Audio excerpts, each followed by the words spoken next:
লাইনের পানি বর্তমান অনেক ঘোলা চলে আসতেছে, লাইনে পানি থাকে না, রাত 2টা-3টা বাজেও পানি আসে না। এটা হলো বহুত সমস্যা। যেমন দোকানদারি করতে, বাসা বাড়িতে আমাদের রাত মনে করেন জায়গায় পানি উঠাইতে হয়, কখন পানি আসে, পানি ছাড়লে মনে করেন এই আসে এই নাই, এই আসে এই নাই।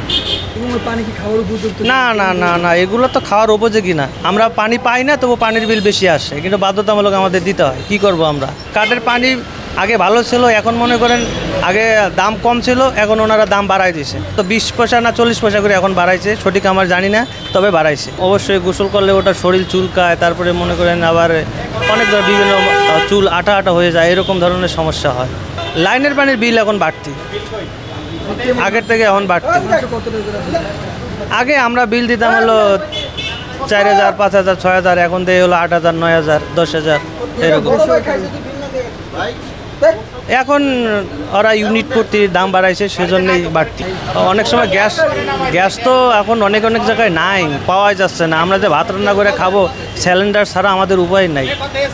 আর একটা সিলিন্ডারে গ্যাস মনে করেন আগে ছিল হলো 1200-1300 টাকা, এখন হলো একটা মনে করেন 1800-2000 টাকা। গ্যাস আছে, গ্যাস লাইন আছে, যখন গ্যাস থাকে তখন গ্যাসে করি, না থাকলে সিলিন্ডারই করি। এই গ্যাসের বিল তো কম আসার কথা, তবু কম আসে না ভাই, যেটা আসার সেটা আসবেই।